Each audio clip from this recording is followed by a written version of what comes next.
Oi, gente. Vocês já ouviram dizer que tem gente que tem dedo podre para relacionamento? Acho que sim. Vejam só, quando eu comecei esse canal, eu gosto muito de ler. E cada leitura que a gente faz, a gente descobre mais uma coisa que tem diferente, né? E como eu estou trabalhando na parentalidade, na orientação de famílias, eu aqui venho agora tratar sobre uma questão interessante. Gente, se pai e mãe não estiverem bem, os filhos também não vão estar. Isso é fato. E eu li um livro que foi fantástico, eu precisava vir dividi-lo com vocês. Ele é esse aqui. Tá ao contrário, né? Mas é Mulheres que Amam Demais, da Robin Hood. Tá na 14ª edição, certo? É um livro que ele apresenta o seguinte, olha a dedicatória. Este livro é dedicado às entidades de dependentes anônimos, que com gratidão fazem o milagre da recuperação que oferecem. Então, amar demais é um vício.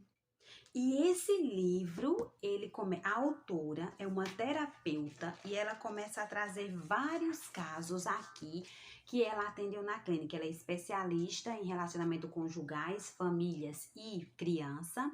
E aí, para você entender os traumas da criança, você precisa voltar à família, né? A esse relacionamento com a família. E daí, ela começou a atender pessoas, mulheres e homens também, né? Filhas de pais alcoólatras. É muito interessante essa história, né? Essa experiência, essa vivência dela durante mais de 20 anos, em que ela pôde construir dentro desse livro, tem outros também nessa mesma linha, é, que você entra num relacionamento ruim, né?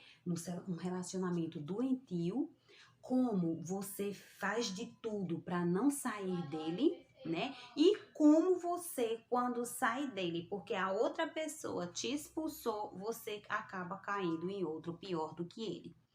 Então, esse livro é uma proposta terapêutica, né? Eu sugiro que quem puder fazer a leitura, faça. Tem ele em PDF grátis na internet e você pode fazer a leitura, porque essa origem desse amor doentio que eu tenho pelo outro, a origem dessa necessidade de me sentir útil para o outro, ela percorre nos temas quando ela começa a tratar e a falar sobre amar o homem que não corresponde a esse amor. Por que que a gente, mulher, se permite entrar numa relação e permanecer nela com um homem que não corresponde a esse amor?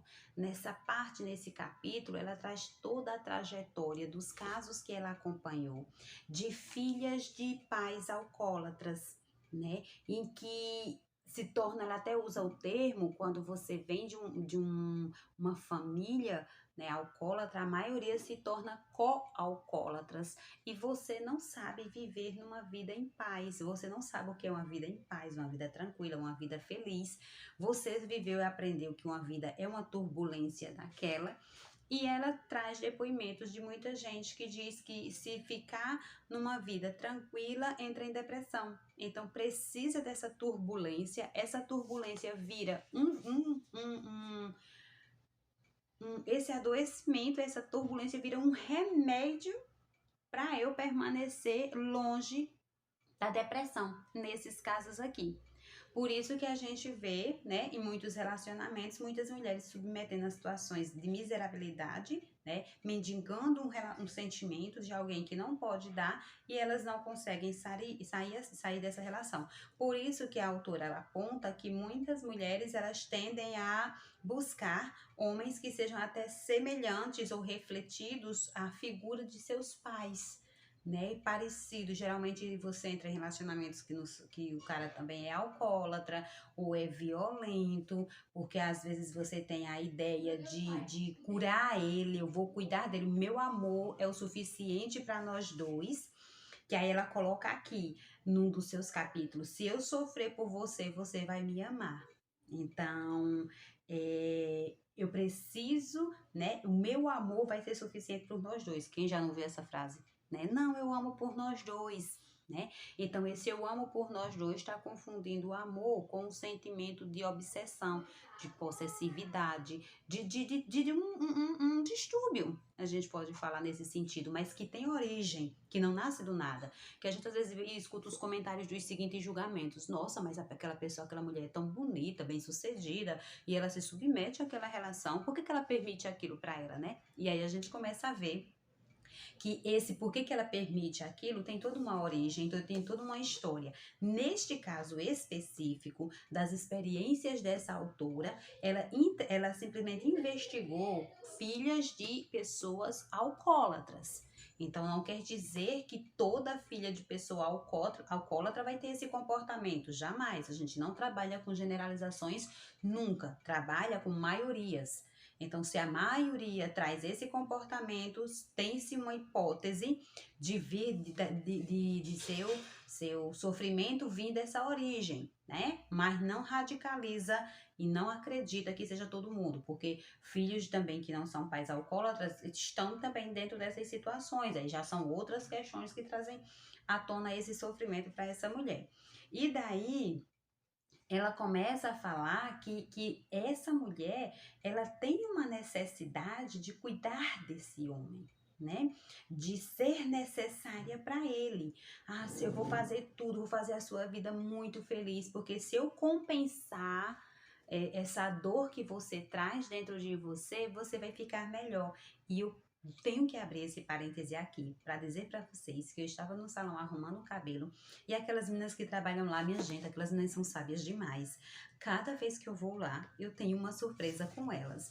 E uma cliente estava conversando com uma delas e dizendo, né, que estava passando por um problema e tudo mais. E aí a cabeleireira falou o seguinte: eu deixei o meu marido, né, me separei, porque eu descobri que eu passei muito tempo tentando ajudá-lo, mas eu vi que não teve futuro, não deu certo. Até porque, veja só, gente, ela falando, eu tenho a minha criança ferida dentro de mim. Ninguém diz um termo desse sem conhecer esse termo. Então, eu tenho a minha criança ferida dentro de mim, mas que aos poucos eu vou cuidando dessa criança. Aí eu me encontro com a criança ferida dentro do meu marido. O meu marido nunca que se importou de a gente parar, conversar, vamos ver o que está acontecendo? Não, sempre foi ali na dele. Então eu não tenho como cuidar da criança ferida dele, né? Eu não tenho como compensar as perdas dele naquela criança ferida. Eu achei isso fantástico, porque é isso que ela coloca aqui no livro como a saída, né? Eu não posso cuidar daquele pai alcoólatra que agora está dentro daquela figura masculina que é o meu marido. Eu não posso tirar dele esse vício e me submeter a situações muito ruins para mim e para meus filhos que estão vendo tudo isso e estão sendo criados nessa forma aí, porque eu acredito que ele vai ficar melhor. Não é minha responsabilidade e eu não tenho como fazer isso de forma nenhuma. E é daí que a autora até coloca, ela faz uma análise daquele conto de fada A Bela e a Fera, que é realmente isso que começa a acontecer, né? Aquela Bela encontra aquela fera e se submete a uma situação terrível, que no caso do conto de fadas, largou a família, abandonou o pai, a casa dela, a vida, tudo, para salvar aquela fera, né? Para revelar aquele príncipe que estava ali dentro daquele corpo da fera que chegou no final. Então, a gente pode falar que esse efeito Bela e Fera, né? Esse efeito Bela e Fera acontece muito em muitas mulheres que amam demais. Porque elas acreditam que dentro daquela fera tem um príncipe e ela vai salvar aquele príncipe. E aí ela descobre que não, né? E aí começa um sofrimento ainda maior, até que a pessoa começa a deixá-la porque não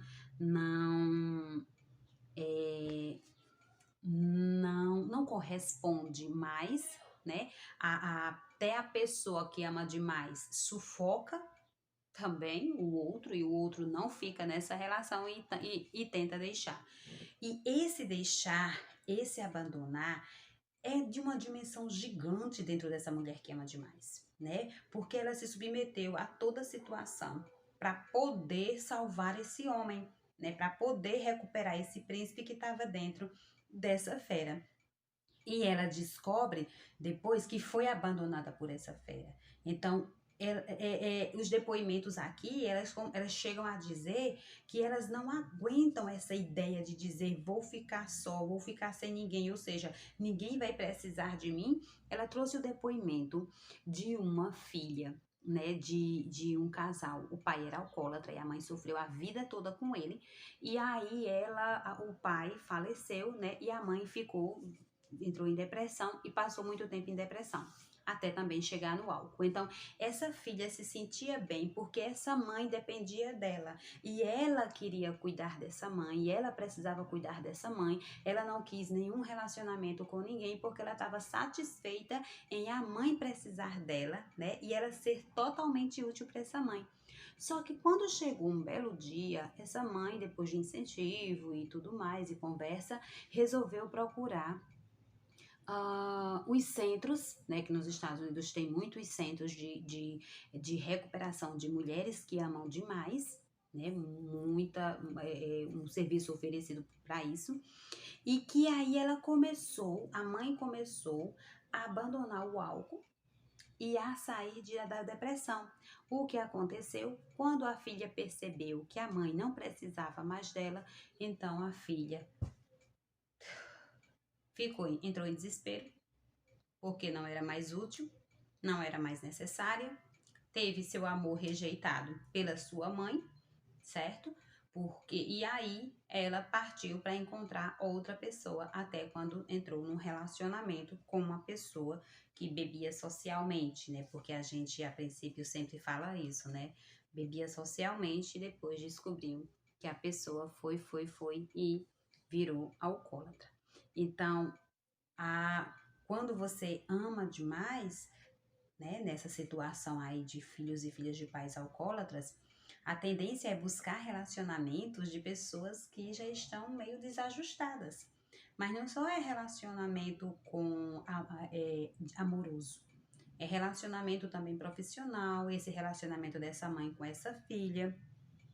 E daí a terapeuta, né, no final do livro, ela também ensina, ela traz o que aconteceu com as pessoas que se recuperaram, né? Como elas se recuperaram, como algumas saíram dessa situação. E eu achei muito interessante que aqui, ó, no final do livro, ela traz um passo a passo, né? Eu achei isso muito interessante. Ela traz todo um passo a passo de como você montar um grupo de apoio para mulheres que amam demais. Achei fantástico, gente, porque eu acho que toda cidade precisaria de um grupo desses, que as mulheres viessem conversar, né, viessem falar das suas histórias sofridas e que ouvisse também uma das raízes, né, uma das possíveis raízes desse amor doentio por essa pessoa que só maltrata, que não dá retorno. Então, e a autora traz de forma bem didática, hoje com 77 anos, né? Traz de forma bem didática o passo a passo, o local onde vão se reunir, se vai ter lanche nessas reuniões, quantas pessoas é para começar, onde colocar o convite para chamar essas pessoas, as regras dessas reuniões, como escolher uma coordenação para cada encontro e ainda traz quais os temas que serão debatidos nesses encontros. Né? Além da sugestão dos capítulos, de leitura de capítulos desse livro para também embasar, porque você, quando tem essas descobertas, vai doer, sabe? Vai doer muito em você quando você descobre assim, nossa, eu cortei o meu cabelo bem curtinho, que era para agradar o meu marido, porque a vida toda tentei agradar o meu pai e eu não consegui. Então, não são revelações calmas, né? Vêm como um furacão, são doloridas, mas são libertadoras. Incrível, gente, como a sensação de liberdade que essas descobertas nos trazem ajudam demais. Então, fica aqui mais uma vez a dica né? Porque este material ajuda muito a gente entender por que a gente age assim em certos relacionamentos e como a gente pode modificar isso para que os nossos filhos não repitam isso em suas vidas pessoais. Então, esse livro eu recomendo como uma leitura fantástica para que vocês possam, sim, assim como eu, descobrir coisas sobre mulheres que amam demais. Tchau, gente, até o próximo vídeo.